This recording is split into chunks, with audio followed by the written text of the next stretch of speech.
I myself am an avid bike rider. I love going on trails through the woods, going by myself in these serene areas.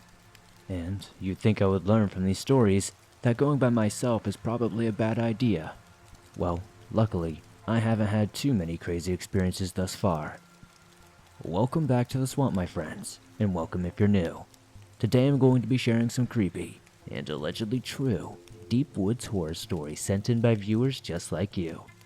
As always, if you have a story that you would like to share, be sure to submit it at swampdweller.net, or the email you can find in the description down below. I'd love to share your story with everyone here in the swamp. It's stories like yours that truly help keep this show going on a daily basis. Before we jump into these stories today, I just wanted to take a minute to say thank you guys so much for helping the swamp reach 250,000 subscribers on YouTube. It really means a lot to see all of you guys supporting the swamp. I would love to give back to you guys in any way I can, so please let me know in the comments down below your ideas on what I can do, whether it's a giveaway or something else. Anyways, let's jump right into these creepy and allegedly true deep woods horror stories that'll keep you up tonight.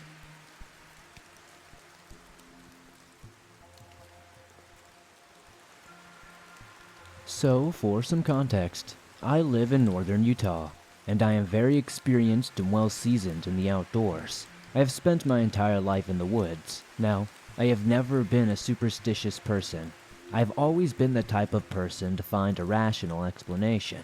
And I know this will sound cliche, but this is one of those experiences where I have no description. So now for some context of where we were when this happened.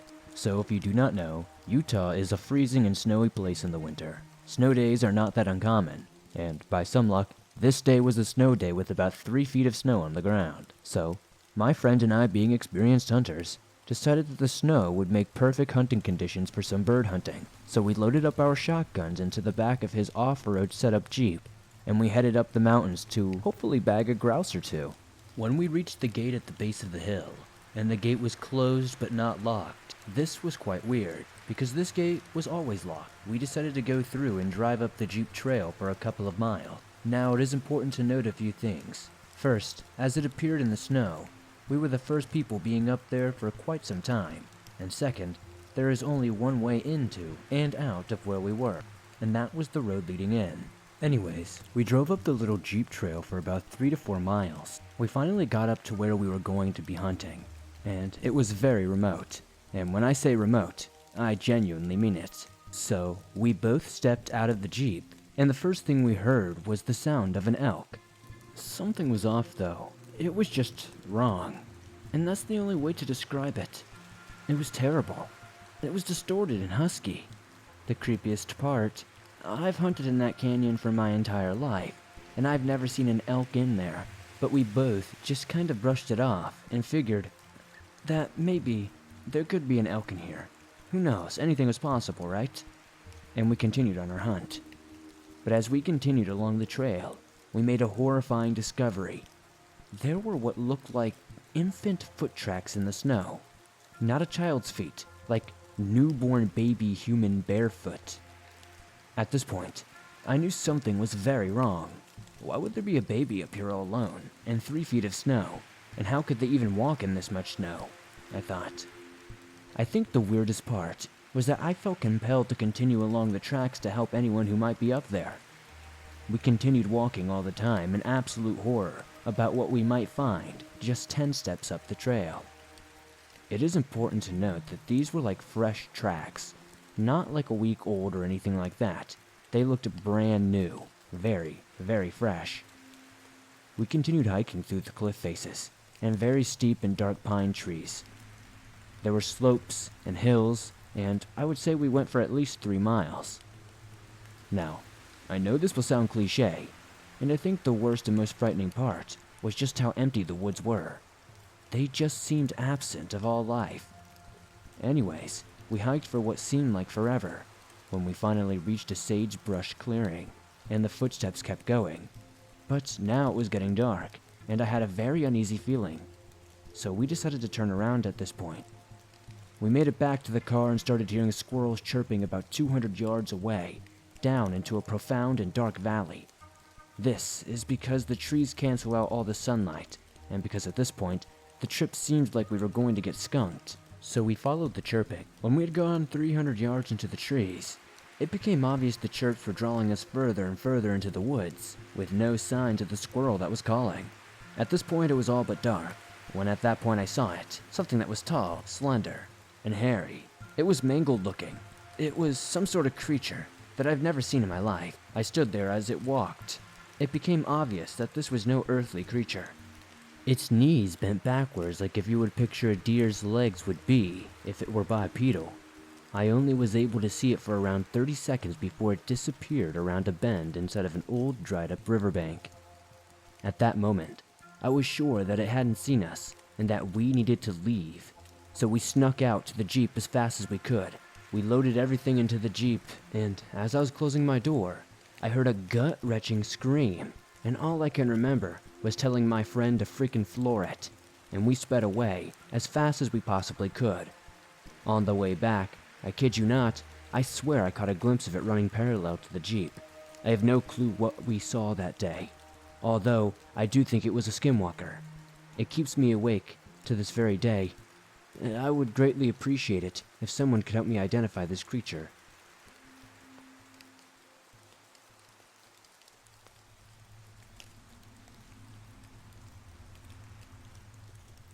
Let me start by giving some background. I'm a 25-year-old man. I love the outdoors. Anything to do with camping, swimming, ice skating, anything to do with the outdoors in general is my thing.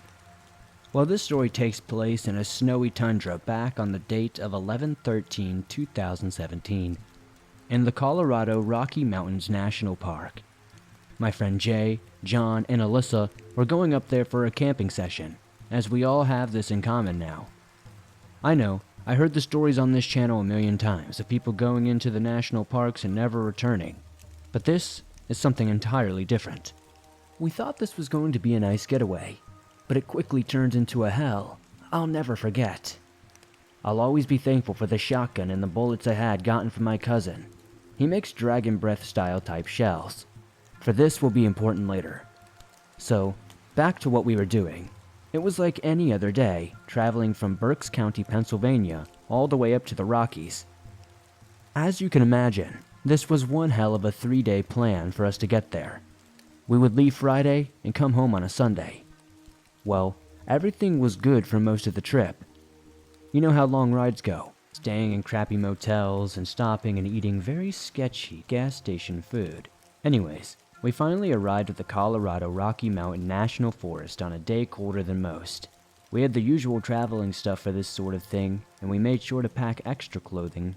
We wanted to make sure we were plenty warm for what Mother Nature presented us, because what she showed us that day was, to say the least, harsh climate weather. So we began our trek into the mountains, and everything was going very well. Nothing crazy happened, except for the occasional breeze of wind, until nighttime hit. We established a base camp at roughly 15 miles that day, deep inside the Rockies. We got a fire going, and we're grilling some weenies and beans. Nothing wrong with that. Until I went to take a leak. I had this unbearable, unshakable feeling like we were not alone, and I could feel this before my foot touched the ground. I got bad vibrations instantly. The moment I was alone, I got major red flags. Me being me, I didn't want to spook my friends, so I didn't say anything, and just kept a lookout. Besides, my friends weren't really big into cryptids or ghosts or anything spooky like that, so I didn't want to really kill the vibe. As moving forward into the story seems this feeling I got went away, but at the same time, it still kind of stayed close. I zipped up my pants and went back to my friend who was already getting drunk and eating. Thankfully, nothing else happened that night, so we ate and called it a night. Sometime around 2:37 a.m., I had awoken harshly in my sleep to this god-awful feeling of being watched. Like if you've ever stared at someone for so long as they joke, and they turn around and then suddenly you're there. Well, that's almost the way I felt, but in the tents were just Jay, Alyssa, who were a couple, and myself. So they slept on their own side, and I was on my own. I zipped up the flap, and poked my head out of my tent slowly. I was looking around and I saw nothing. Everybody else was in their tents, and honestly, it seemed that people were sleeping. I slowly crawled back into my sleeping bag, and somehow, out of the grace of God, I managed to fall back to sleep. The next day we get up, and nothing seems out of the ordinary. The sun is out, but it looked like it snowed a bit. Trying to be rational and thinking maybe I was just hearing things and we're in the mountains, it tends to snow a bit here and maybe I just heard that last night. As the day progresses though, I noticed something my friends never did.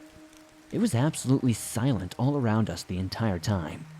And while I've been out in the woods near cougars and bears and know that when predators are around it goes quiet, this was something much different. John turns to me with a beer in his hand and somewhat getting wasted already, around noon, and he says, "What's the problem, man? You seem like you've seen a monster or something."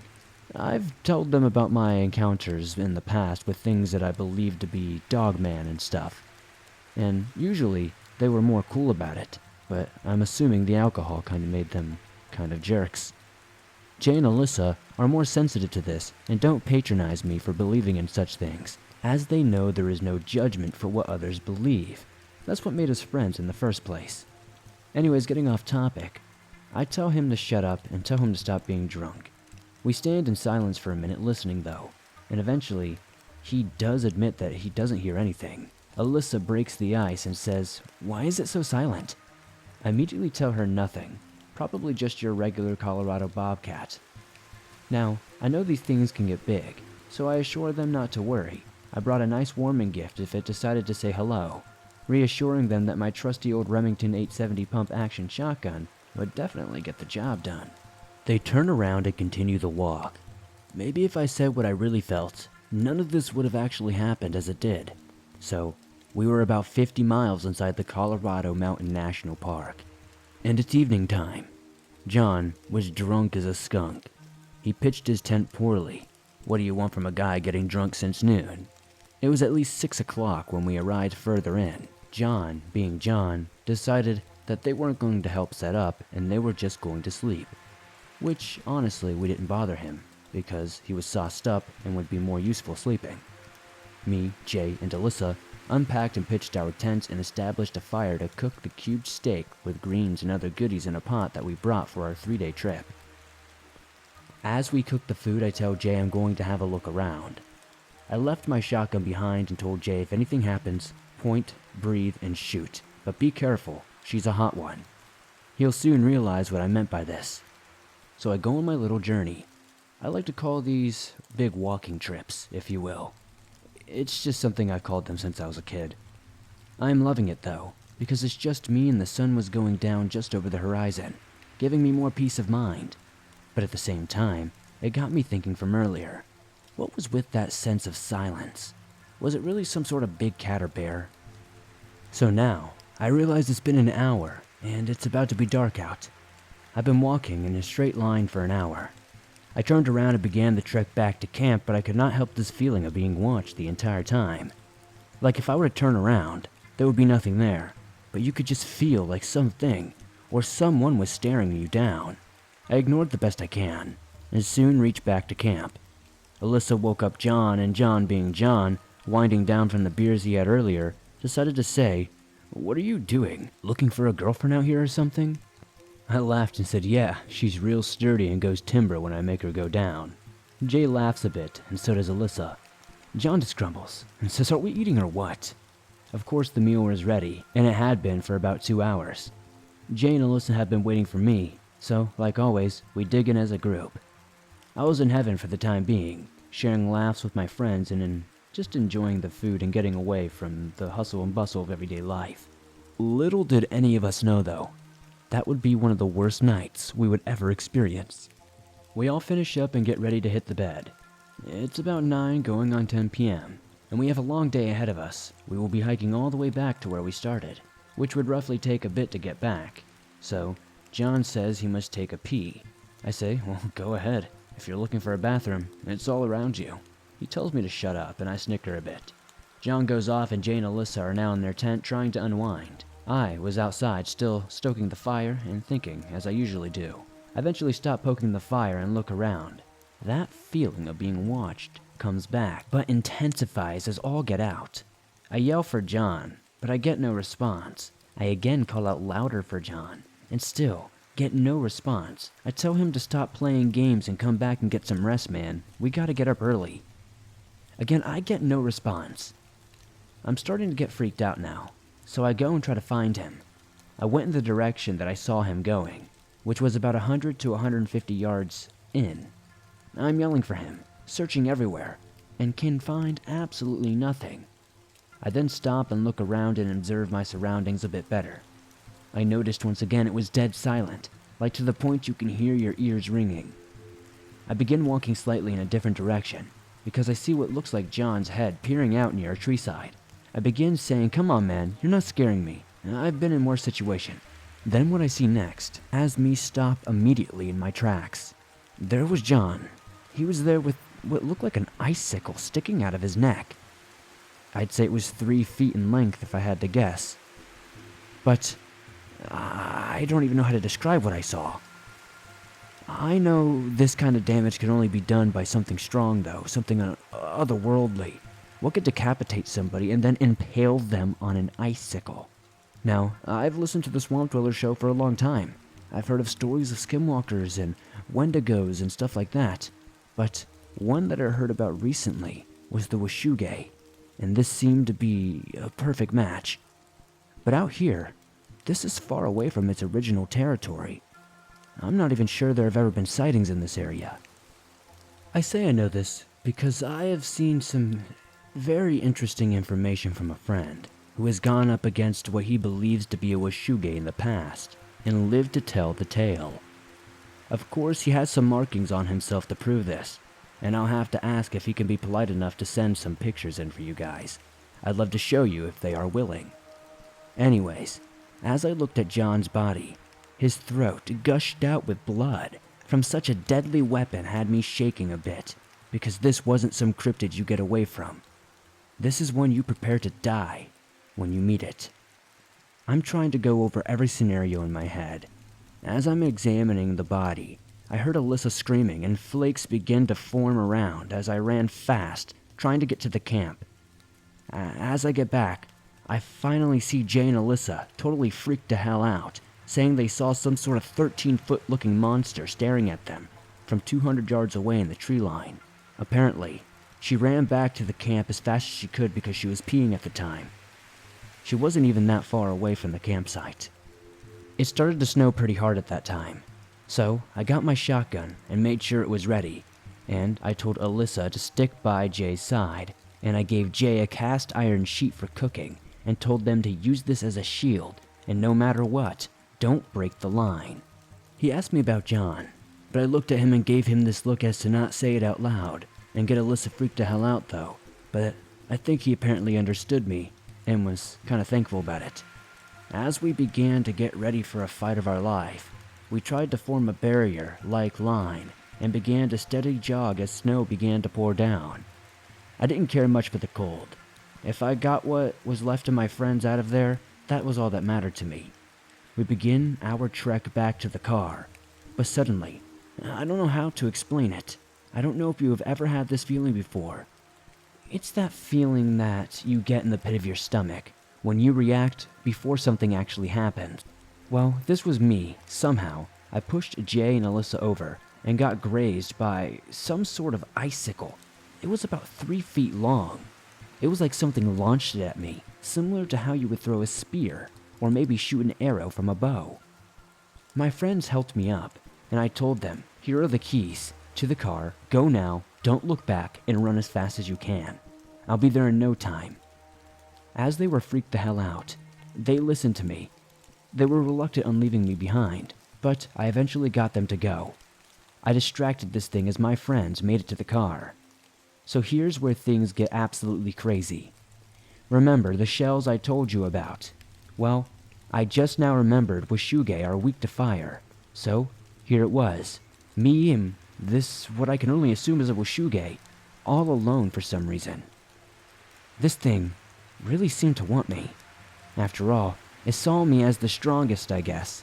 It wanted to pick me off first and let my friends go, knowing damn well it could kill them too before they made their decision to do so. The snow dies down, and I am met with this monstrosity of a creature. Like Alyssa said, this thing has to be 13 feet. That's right, but the way its body was, the way it stood there frozen like a statue, only breathing from its open mouth, it was absolutely a sight to behold. If I didn't see the steam releasing from its mouth, I would think this thing was dead. Here we are, the big showdown. I put up my shotgun. The distance between me and the Washuge was at least 10 feet. We could probably reach out our hands and meet in the middle and touch. It was snowing really hard though, and it was almost impossible to see each other, even though we were barreling down on each other. I think back to John, and then think to myself, and all those other people that have gone missing in the past couple of years in this park. Was it this thing that had done it? I didn't care. All I knew is that I wanted it dead. It wasn't so much as revenge but justice in my words. As I put the gun up to shoot the Washuge, it was already on its attack, and it felt like time stood still for a few seconds. I reacted so fast I just closed my eyes and shot point blank range. I peeked my eye open to see that I got it right in the face, and this thing was burning. This whole thing's body caught on fire. I stood back a bit, feeling the dragon's breath round burn the Washuge. I took another shot at it, and I got it right in the chest this time. Hearing this thing's horrific painful screech, this thing rolled over and I swear I heard it mumble something like, "You'll die a horrible death." And like that, the yellow-eyed pinpricks for this thing's eyes glowed, but the Washuge was clearly dead. I picked myself up, saying I'm sorry to John for being an ass to him. I should have been a better friend, because you never know when it could be your last word. Instead of finding the negative, I should have found out why he was the way he was. But to you, sir, I hope you're somewhere better.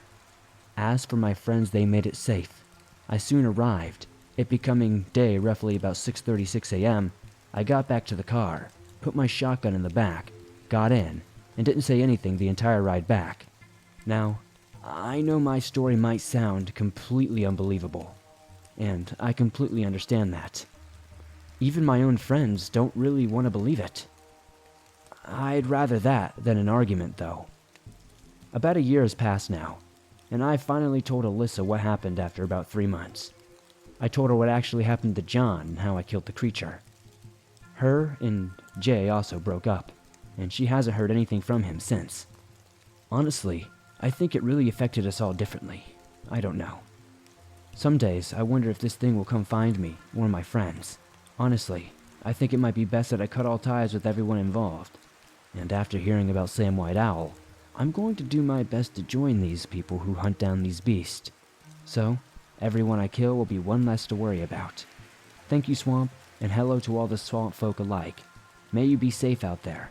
You have no idea what's in the dark watching.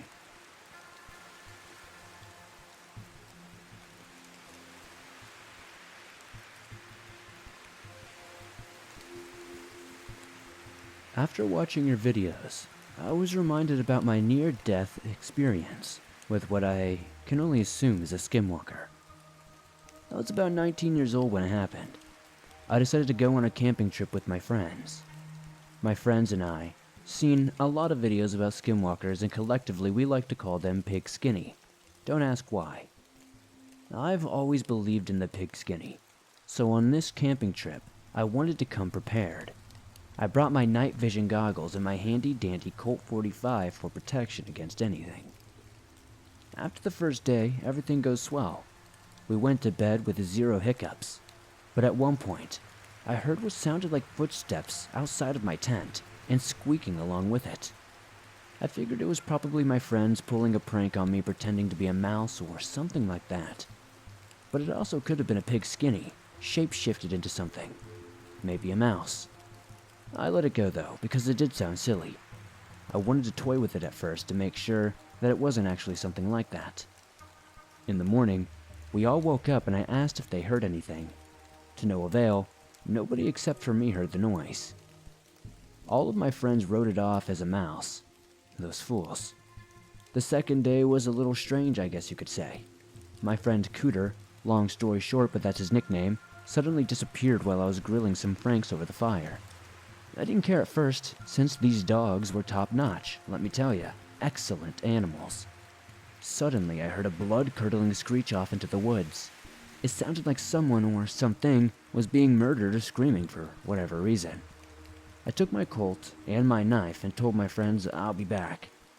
I ran off into the woods searching for my closest friend, Cooter, but I couldn't find anything.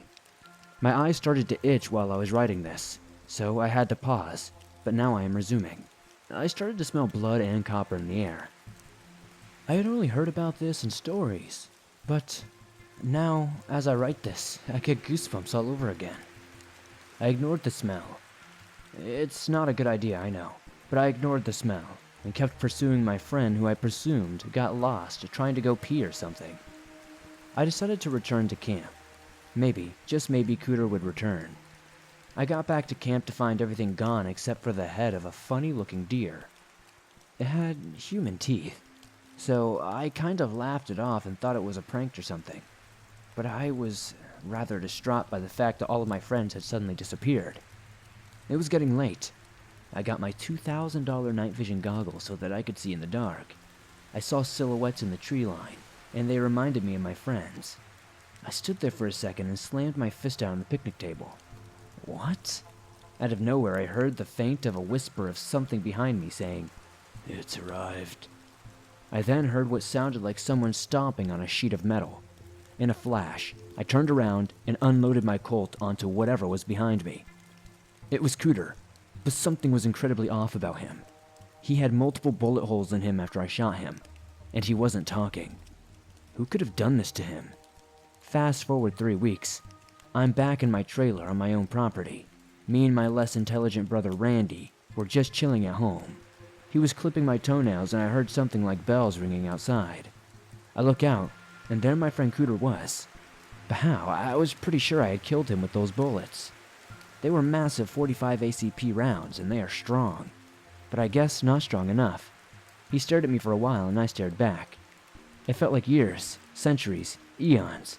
Then, he walked back into the woods, and I've never seen them again. In reality, this story is kind of crazy, because a couple of weeks later, I would actually see my friends again. And I would question them about that night, and all of them have no recollection of us ever camping. So, is what I experienced some sort of time lapse, some sort of time loop or something? I don't know. Did this skinwalker put some sort of curse on all of us? And what did I meet? And what did I shoot?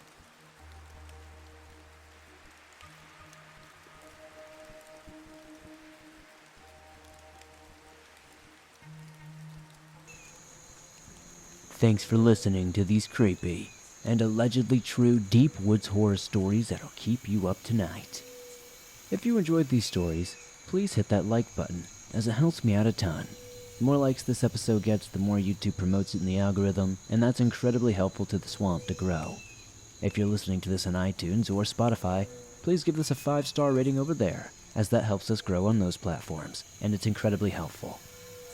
If you have a story that you would like to share in a future episode, be sure to submit your story at swampdweller.net or the email you can find in the description down below. I'd love to share your story with everyone here in the swamp, and stories like yours that truly help keep this show going on a daily basis. If you're on the go and don't have YouTube Premium, but still want to download and listen to your favorite Swamp Dweller scary stories no matter where you are, you can download them absolutely free. From Apple Podcast, Spotify, Stitcher Radio, and just about anywhere else you find your favorite podcast online. If you guys would like to support the swamp outside of hitting that like button, subscribing, and giving us a 5-star rating on podcast platforms, maybe check out the merch store. We've got everything from face masks, hoodies, t-shirts, and more. I'd love to see you guys wearing some cool swamp threads. I'd love to know in the comments down below what story tonight was your favorite. I know, it's always tough to pick one. And these ones were pretty interesting. It would seem we have a new wave of cryptid hunters on our hands. Thank you guys so much as always for supporting the swamp. I can't believe we've hit 250,000 subscribers. When I started this, I never thought that would even be a possibility.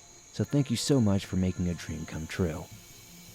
Be sure to join me on Instagram, Facebook, and Twitter, and I will see you all soon with another creepy episode.